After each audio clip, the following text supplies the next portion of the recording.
사랑하는 봄내 가족 여러분, 봄말리 시간입니다. 지난주는 데살로니가전서 5장 1절에서 11절 말씀, 예수님 언제 어디로 오시나요? 우리가 그분이 오시는 게 언제 어디에서 오는지에 관심이 있는 우리의 마음에 초점을 두고 말씀을 나눴습니다. 먼저 자는 자들에 관하여서 우리가 4장 후반에 말씀을 나눴죠. 데살로니가 교회 성도들은 이미 죽은 사람들에 대한 깊은 염려를 품고 있었어요. 주님이 다시 오실 때 이미 세상을 떠난 우리 가족은 어떻게 되는지. 그 질문에 대한 답이 4장 후반의 배경이에요. 그런데 오늘은 5장으로 넘어오면서 바울의 관심이 바뀌죠. 죽은 자들이 아니라 살아있는 자들, 지금 깨어 살아가는 우리에게 말하기 시작해요.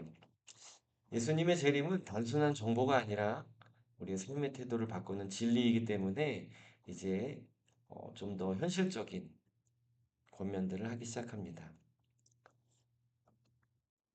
5장 2절 3절에 보면 그날이 도적같이 임한다고 말해요. 예수님의 재림은 도적같이 임한다. 우리도 너무 많이 들어서 알고 있고 우리가 주일에 찬양도 했어요. 주의 날이 밤에 도적같이 이룰 줄을 너희 자신이 자세히 알기 때문이다. 여기서 주의 날은 하나님께서 역사 속에 개입하시는 최종적 심판과 구원의 날이에요. 그날이 도적같이 온다고 해요. 다시 말해 예측 불가능한 시점에 온다고 하는 거죠. 누구도 알 수 없는 것. 이거는 어떻게 보면 또 충격이에요, 충격. 아무도 알 수 없는 가운데 온다고 하는 건 충격이죠. 사람들은 평안하다, 안전하다 할 때 갑자기 멸망이 임한다고 합니다.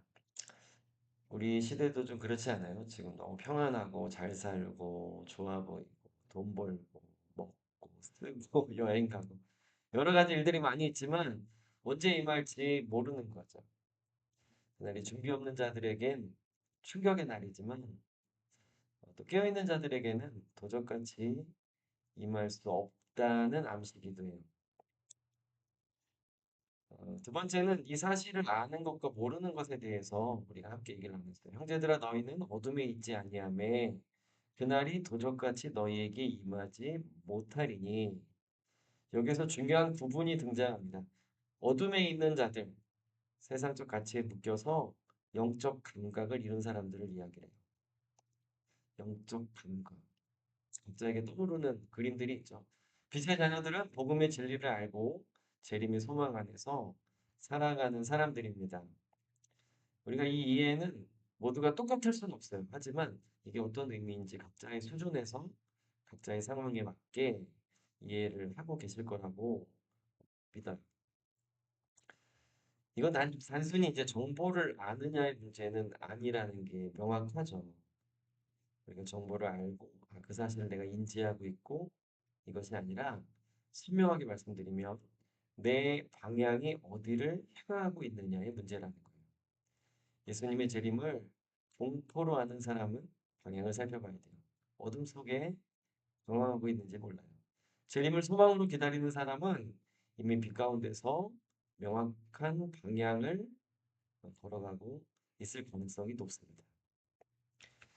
그래서 이제 소속의 문제를 얘기해요. 5장 6절에서 8절에 보면 그러므로 우리는 다른 이들과 같이 자지 않고 오직 깨어 정신을 차릴지라. 바울은 자느냐 깨어 있느냐의 문제를 소속의 문제로 말해요. 우리는 낮에 속한 자들이고 낮의 삶의 방식으로 살아가는 자들이에요. 깨어 있음은 믿음으로 현실을 직시하는 자세예요. 정신을 차림은 절제와 분별의 형성을 뜻합니다. 단순히 방어적인 자세가 아니라 복음으로 무장되어 정체성을 가지고 살아가는 세상을 향한 선포이고 선언이죠. 성도의 삶은 낮에 소속되어 있기 때문에 다시 말해 하나님 나라에 속해 있기 때문에 하나님 나라의 삶의 방식을 배우려고 하고 알려고 하고 떠나려고 하죠. 어둠에 속한 자들은 물음표 잘 모르겠어요. 우리는 어둠에 관심이 있지 않습니다. 낮에 관심이 있습니다. 우리 세상 나라에 관심이 있잖아요. 하나님 나라에 관심 있고 그 나라에 어떻게 속할 것인가에 관심이 있습니다. 하나님 우리를 세우시고 죽으심으로 역설적 영원한 생명을 선물로 주셨습니다. 하나님이 우리를 세우심은 노하심에 이르게 하심이 아니요 오직 우리 주 예수 그리스도로 말미암아 구원을 받게 하심이라. 예수께서 우리를 위하여 죽으사 우리로 하여금 깨어 있든지 자든지 함께 살게 하셨느니라. 예수님은 우리를 심판으로 세우신 것이 아니라 구원으로 세우셨습니다. 그분의 죽으심과 부활은 깨어 있든지 자든지, 즉 살아 있든지 죽어 있든지 모든 성도가 그와 함께 살게 하기 위함이라고 성경은 우리에게 말해주고 있어요. 죽은 자들에 대한 염려, 주님의 오심에 대한 두려움, 여기서 끝납니다. 우리는 스스로 죽음이나 부활이나 재림에 대해서 정의할 수 없고 마음에 품을 수 없는 자들이에요. 하지만 약속의 말씀을 붙잡고 하나님께서 우리에게 그렇게 하시겠다 하신 그 말씀을 의지하고 살아나갈 때 이것이 점점 우리 안에 선명하게 나타나기 시작한다고 믿습니다. 우리는 이미 예수 그리스도의 죽음과 부활 안에서 생명과 소망을 받은 자들이에요. 그날이 도둑같이 임해도 우리에게는 도둑같이 임하는 두려움의 대상이 아니라 기다리고 기다리던 소망의 날이 된다고 하는 거죠. 죽은 자와 부활에 관한 혼돈에서 빠져나와야 됩니다. 성도들이 많이 붙잡혀 있는 영역이에요.